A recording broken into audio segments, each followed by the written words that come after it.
Alright, hello everybody, welcome back to another video, and today we will be looking at the Zilbermints Gambit. And this is a gambit that's played with black, but today instead of showing you the gambit, I'll be showing you how to play against it, because I want to focus more on that subject today.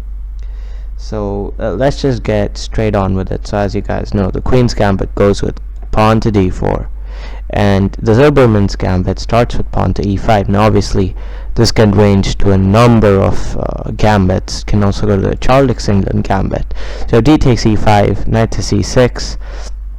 Obviously you go protect yourself with knight to f3, and now if black plays queen to e7, he's trying to play the Charles England Gambit, and I think I've covered how to play against this as well as how the trap works in another video, so you can check that out. If you want to see it, completely your choice. I'm not forcing anything upon you guys.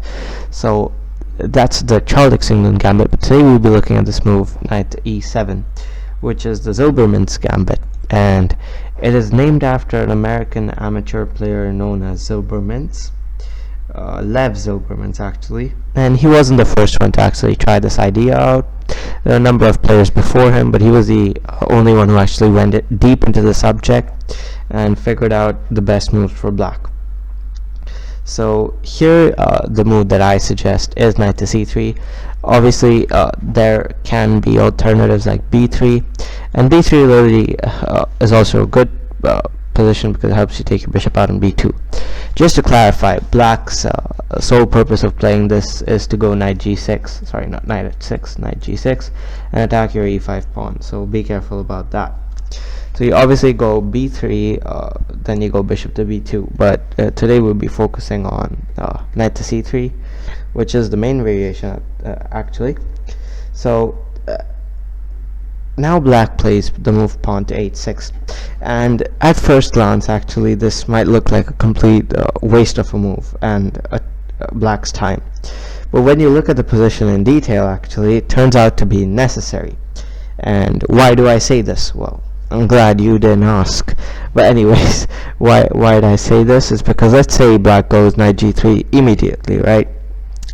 Looks fine, nothing bad, but then black's met with this unpleasant bishop g5 looking move, and after this, let's say bishop e7 is kind of forced. Bishop takes e7, queen takes e7, knight to d5, queen to d8, and queen to d2. This position's kind of looking up for white, and obviously instead of what's the idea of queen to d2? Well, one of the ideas you'll just see right now. The other idea is queenside castle to boost development. Now let's look. There are actually a number of variations black can play with this. We're going to look at each one of them. First one being knight g takes e5, and this is a big blunder, double exclamation mark, as after knight takes e5, knight takes e5, we have a simple move, queen to c3, and black's in a lot of trouble. He's got to look for a c7 and e5, so he's kind of in a bad situation here. Obviously you might think he can go knight c6, but no, queen g7, also threatening some complications on f6 with his knight. So knight g e5, under no circumstances is that the best move if you're black as well. Now what's the other move? b6, simple developing attempt, queenside castle, bishop to b7, and now this really good move, h4, and it's threatening h5 like as always, and forcing the knight to go back. Again, black can't take because of the same reasons. Sorry, takes, and queen to e3 actually in this case. That's what I just realized. I think you can either also go queen to c3, or queen to e3 is the better move in this case because it's pinning the knight. And in this case, if he takes, let's say, you can either take or you can go rook to d5 first, and this isn't a really good position for black to be in. You might go d6 or f6. You can just go f4. You win the piece anyway. So that's again not a good move. So h4 again, very good move for white. Well, let's look at the third alternative, which is castle here.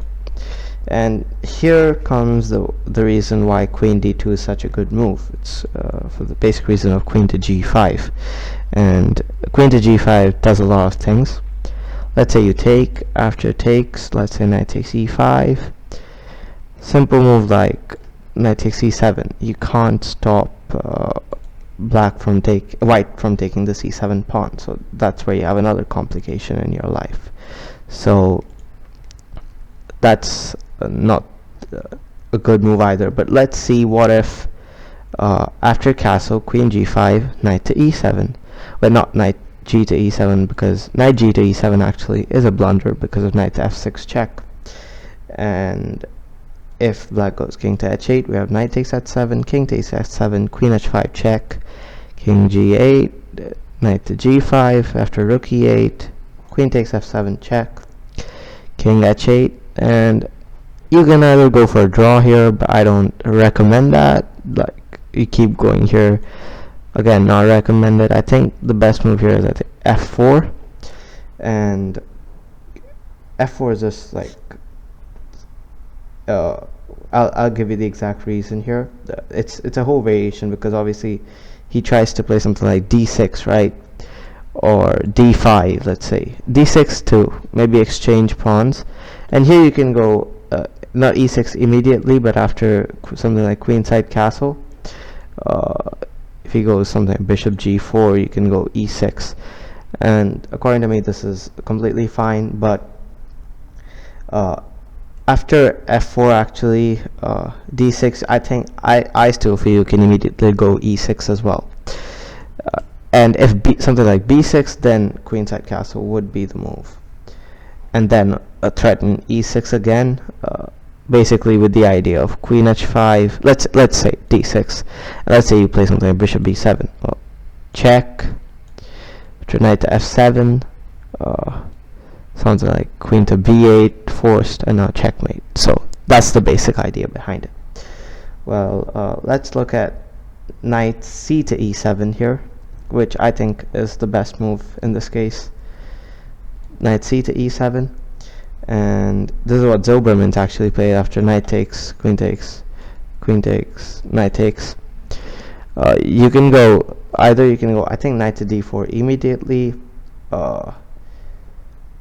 but you can also, I think, wait a move. But knight to d4 is a really good move, because again, complications on the c7 pawn, man, you cannot stop it. Let's say he goes knight g6. Either you can play f4, or I just think knight to b5 in this case as well. It's just too threatening for black. Well, what's the last option you got? Well, it is h6 here. So after queen d2, you have the last option, which is h6, and after queenside castle, we have queen to c3. Queen to c3. After something like rook to e8, we have h4. After knight takes, rook takes, f4. Something like rook to e4. I say just go e3 and continue your normal developments perfectly fine. So that's that. Now coming to the main variation, which I was talking about, knight to e7, h6.